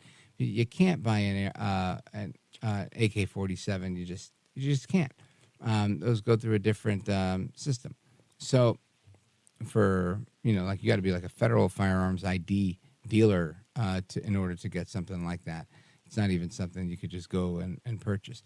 So I think we don't have to worry too much on that front of overdoing it. I think we have to really just make sure that we don't sacrifice our liberty for a little bit of clarity with this, that, and the other thing. I think we can always get clarity without losing our rights to protect ourselves and our right to keep and bear arms. That's literally the right that we have, and we ought to keep it and exercise it. Doc, thank you for your call. Wilmington, Delaware, I appreciate you. Let us continue. Let's go to Sarah. Sarah's in Bedford, Indiana, WBIW. Go right ahead. Hey, great to talk to you, Rich. I am right in your corner. We do not need red flag laws, and I think if we're going to give up our rights for security, for one thing. The more gun control laws we have, the worse society has gotten, because the root is not the guns. The root is what sort of society we have. And I will say this, I don't wonder if there isn't a possible terrorist angle, because if I remember correctly, reading that woman had a Palestine sticker on her gun, and she attacked a church. Now, if the roles were reversed, and someone had some kind of pro-Christian cause and attacked a mosque, they'd be playing up the hate angle. And, I mean, if you remember the Nashville shooter, what fragments of the manifesto were released sound like she had a lot of hatred towards that school as Christian, as white people, even though she was white, and they kind of downplayed that. And I just wonder if there isn't, there's a lot of these shootings that get chalked up to mental illness, and some of them are, but there's also a lot of them that I think they're terrorists. And because they're attached with left-wing ideology, the media is going to downplay it. Yeah, and I don't like the idea. I mean, people like the terminology red flag and whatever, and I get it. It appeals. The problem is it's just not in my opinion, a constitutional endeavor. It's not. I guess once you realize where your rights come from, it's difficult for me to want to give them away. I can't just sit here and say, because Sarah thinks that I'm a jerk or that I'm a psycho, I can't go ahead and do X, Y, and Z or have my pistol or whatever it is. I just think that's wrong. And I understand why people opt for that. It's like the reason they opt for everything else. So many people are out there thinking, man, if I end everybody's right to own a gun, we'll never have another school shooting. That's the logic. Right? They think if everybody can't have guns, nobody has them. And if nobody has them, nobody gets killed. Sadly, we all know that's not reality. The bad guys always find a way to do what they want to do at the expense of the good guys. So, Sarah, I think you're spot on there. I appreciate it. And what's your thought on Lloyd Austin and his illness? Do you think he's coming back tomorrow bright-eyed and bushy-tailed, or is he going to be out for a few? I don't know. I think he's going to be out for a few. I mean, I do feel for him. It sounds like he has some kind of chronic health problems, and I know how they go. They kind of come in bunches. But, this administration is so inept, it would make you feel a little better if they were kind of up on top of things. But, I mean, I do feel sorry for the guy, and I think he'll try to make a show coming back, but it just sounds like he has a lot of health problems, and I do feel for him for that. It's just this administration is so shoddy. I just don't have a lot of faith in their transparency on these issues. Yeah. Well, I think you're not alone there. Sarah, thank you for the call. Big shout out to everybody in Bedford, Indiana, WBIW. And, of course, we're going to get to the rest of your calls and more. I see we got calls from Ohio, from Pennsylvania, from Arkansas, from Iowa. Don't go anywhere, folks. We're coming right back to the rest of your calls. 833-482-5337. 833-4-VALDEZ. Plus, what's going on in China? If you criticize their economy, they make you disappear. We're going to learn about that when we come back. Don't go anywhere. It's Rich Valdez, America at Night. We're coming right back.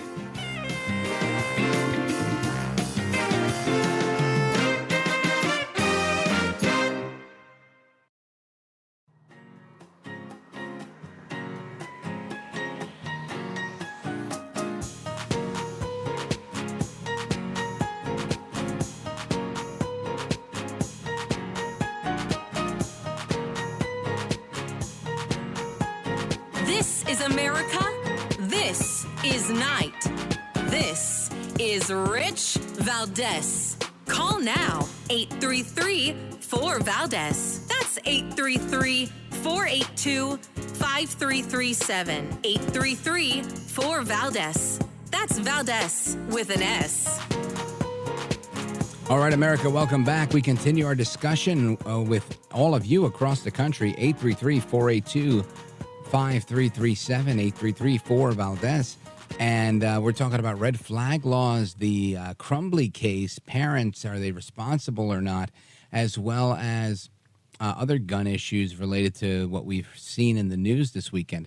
I also have a report coming out of, not coming out of China, but covering China and the economy in China. And Financial Times is reporting that China's consumers are tightening their belts as prices continue to fall because their economy is just not where it was. You've got CNBC saying China's biggest problem is a lack of confidence and others. Wall Street Journal, how China miscalculated its way to a baby bust. This is a big deal. And how is China handling this? They're not trying to fix the economic problems. They're trying to hide them by coming after critics of their economy and making them, quote unquote, disappear or disappearing them, at least from social media. Listen to this. The world's second largest economy had a tough year in 2023. Now, one of Beijing's answers to the challenge, ban and erase criticism of it. In December, China's Ministry of State Security issued this order: resolutely crack down and punish illegal criminal activities that endanger national security in the economic security field. Apparently, that includes disappearing negative commentary from the already heavily censored Chinese internet. On December 1st, this prominent economic professor, Liu Jipeng, advised people not to invest in the falling Chinese stock market. Now, all of Professor Liu's social media accounts are frozen. And when you click to follow him, you get this message, which translates: it is forbidden to follow this user due to their violation of relevant rules. CNN found similar freezes temporarily imposed on at least 5 other Chinese economic analysts. Also removed from the internet, this documentary highlighting economic hardship among Chinese migrant workers. Officially, the Chinese economy grew by more than 5% last year, but the country's youth unemployment rate keeps hitting record highs. Across the country, protests as angry new homebuyers demand completion of unfinished homes that they've already paid for. Perhaps the only other sector gloomier is the country's stock market. In the past 3 years, the combined Chinese stock market lost more than $6 trillion. So losing trillions of dollars and, quote unquote, disappearing critics, especially economists who say that your economy is not that solid. That's what China's doing. And it's fascinating to see that we do very similar here, right? When the media, which is largely left leaning, doesn't like what you have to say, the government will try and just censor you, working with social media companies to make you go away, to erase you, to disappear you, if you will. And I think this level of censorship that we see it time and again. And it fascinates me. And again, just a quick aside, right? A couple of months ago, I was on the air sharing about a visit I did to Palm Beach, Florida, to Trump's resort there, Mar-a-Lago. And I met a couple of guys there that go by the name Trump Latinos. They're a rap duo. And they have a couple of rap songs. They even have like a reggaeton song. It's really, really good. And it's funny, like campaign kind of music. And one of the guys, he said, yeah, sure, get me on Instagram. So, I was trying to communicate with them on Instagram. And when I hit the follow button, it came up with a warning label. And it said, are you sure you want to follow this person? This person has repeatedly posted things that were described as false.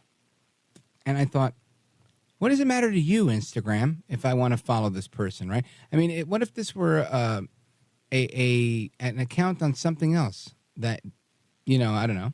There's so many things that people are on two different sides of.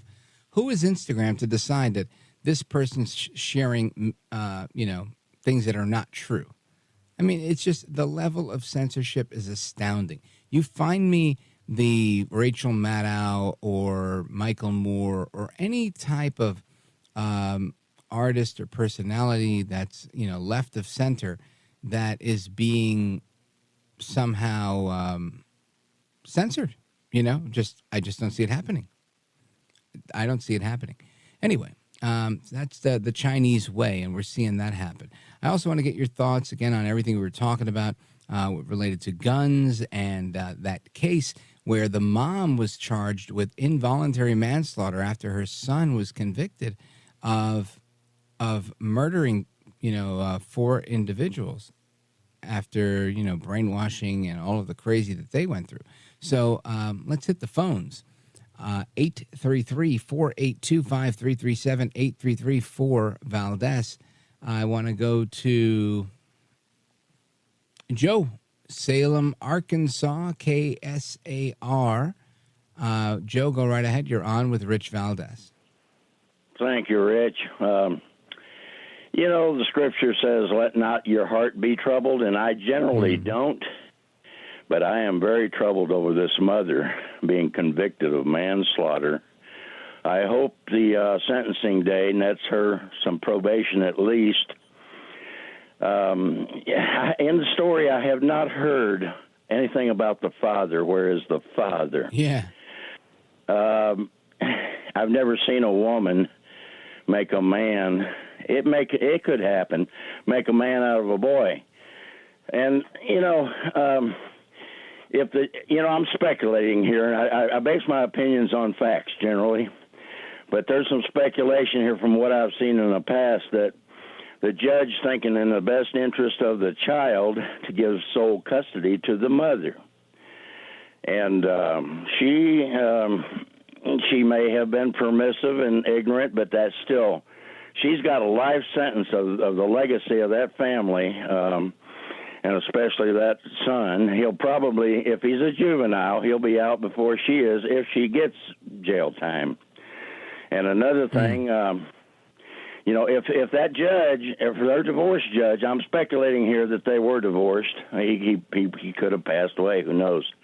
But I'm speculating that if he gave her sole custody and they're going to try her for manslaughter, get a cell right next to hers for the judge because he's culpable as well. And it's about time they started taking responsibility. And, in my divorce case, I warned the judge out of 6 children what could happen. Right. Now, listen, Joe, I get it. I can say I've seen plenty of single mothers do the best that they can do to raise a boy into a man. Obviously, I think women are equipped to be moms. They're not equipped to be dads, and dads are equipped to be dads, right? Men are equipped to be dads, and some rise to the occasion, some don't. But that is what a child needs, and ideally, a child needs a mom and a dad. A home with a man who's a good man and a woman who's a good woman, and they're going to try and raise the best kid that they can raise. And unfortunately, in the Crumbly case, you see, a mom that would leave the child alone and wasn't ideal, and this kid had to raise himself in many ways to the point where there was some serious problems in that household, in that relationship. So very unfortunate and interesting points that you've made as well, Joe. Thank you for your call. Big shout out to everybody listening in Salem, Arkansas on KSAR. Now let's continue our discussion. Let's go to Sue. Sue is calling from Schwenksville, Pennsylvania. Sue, go right ahead. Well, I agree with your last caller. As soon as I heard about this case and that they were going to try the parents, I thought that was just wrong. It's not like they charged her with some kind of gun crime, like being a straw purchaser for a boy. Right. Like the dad in that other case, I'm forgetting the name, but he got the kid the gun, and the gun, that made sense to me too. Yeah, but they're charging her with the killings. Now, I watched some of this on court TV, and it was almost as if they were trying her for her personal life. Hey, if we're going to start trying parents for not being perfect, half the people in the country are going to be in court for something or other. I just think it's wrong. I'm with you. Listen, and I'm the first one to criticize bad parenting. Right? I really am. But I'll tell you this: when you start trying to do that, I believe that they think this is another red flag law, similar scenario, right? Going above and beyond what the law would typically allow because we feel like it's going to satisfy a bigger issue. But it doesn't. It doesn't. I don't think putting, a parent in jail, I think what you want to do is draw attention to the fact that if you have a bad kid, a kid that came out the wrong way, it's because in part you weren't an effective parent. There was something that you neglected to do somewhere or somehow that caused this to happen. And I think that's the point they're trying to make. I'm sure somebody listening to this is going to say, well, no, Rich, I disagree. You could be the best parent ever, and if your kid is an evil school shooter, he's an evil school shooter. Maybe, maybe not. I'm going to venture to say that there's probably something that parents have done, could have done in a situation like that one.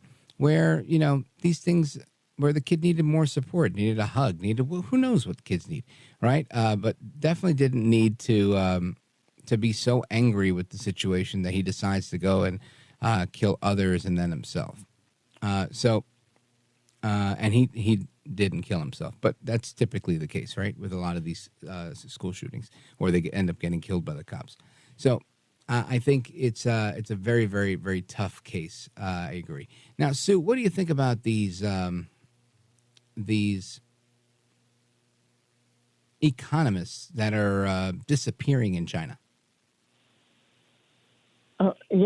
Like you said, we're doing that here, just about. I mean, really, it's just like when COVID was going on. All of the people that we should have been having a dialogue with, they were all silenced, and it was just whatever the narrative is, we're going to force everybody to deal with that. And if somebody has an opinion otherwise, whether they're a doctor or researcher or whatever, we're going to shut them down. We're going to shut them up, and so that we couldn't even have a dialogue about it. Yeah, I think you're right, Sue. Folks, we're getting back to the rest of your calls on China, gun issues, red flag laws, immigration, and more. Don't go anywhere. This is America at Night with Rich Valdez.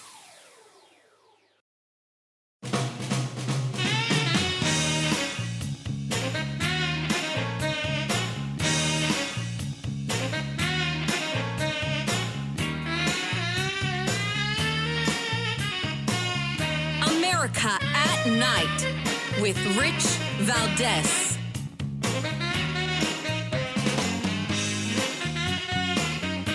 All right, America, welcome back. We continue our discussion on red flag laws, China, the gun issues, and everything else we're talking about. Let's go to Leon, Las Cruces, New Mexico, KOBE. Leon, what's on your mind? Good evening. I'd like to talk about the China thing, and something very strange happened a week ago. I have some energy stocks, and all of a sudden, they just went up through the roof. And I think I heard on the news that the energy sector is really going through the roof right now. And I think China, they're buying our farmland. Sure. And I think they're in our stock market, and I think they're buying up our stock market. No, I think you're right. And I think they've been there for a very long time, and they continue to buy. And there was a whole, that's obviously how they launched so much of what they're doing in their country. They did it by way of investing in our economy. And it worked, right? It worked to the point where they got U.S. banks that they had, poured some money into to go ahead and pour money back into their economy and allow them to grow.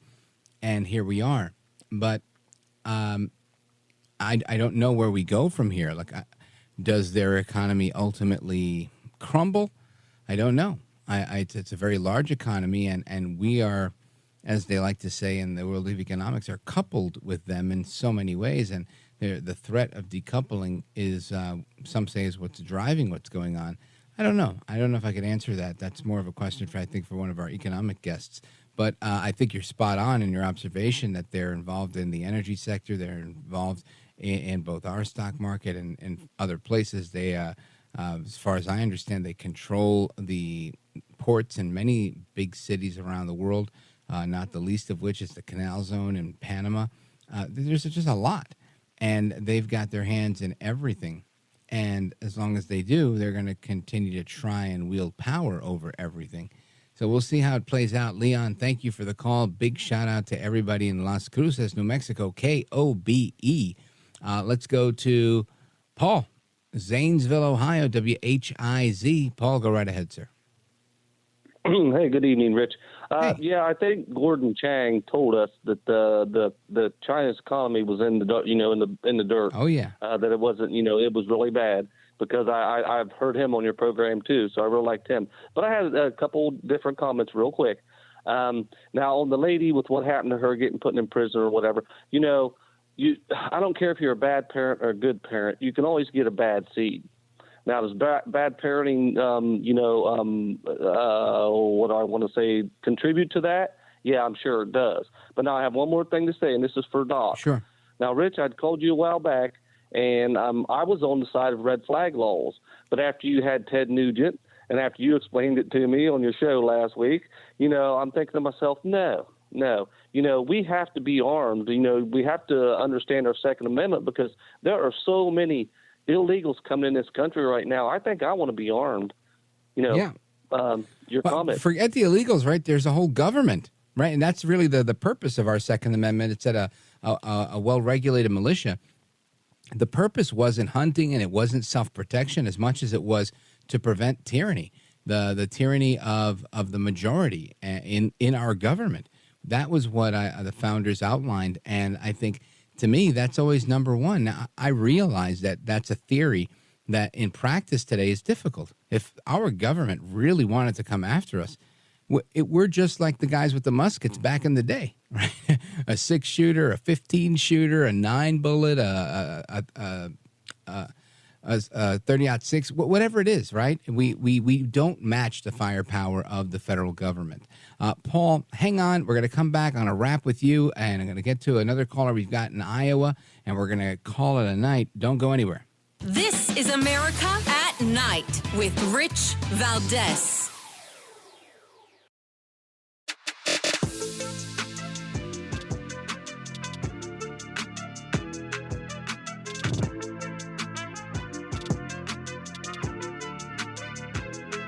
America at Night with Rich Valdez.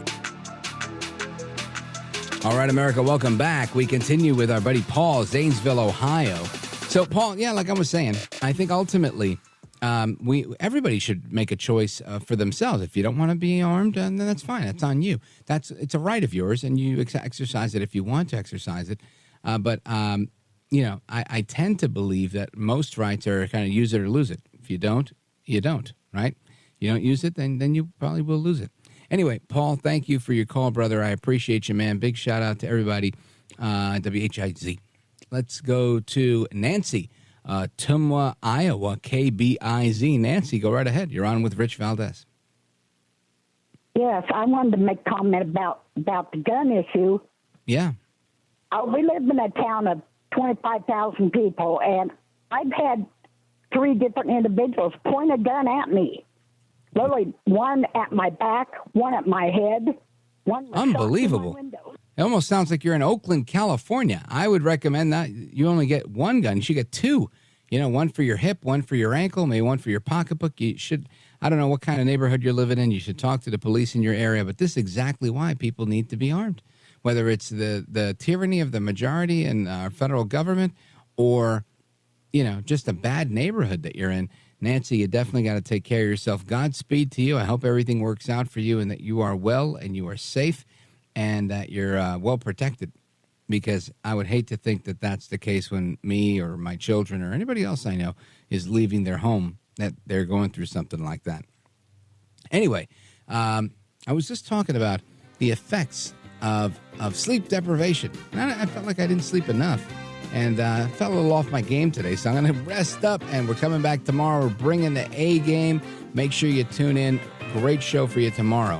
Of course, until the next time, hasta la próxima. Take care, good night, and God bless you, America. I'm Rich Valdez.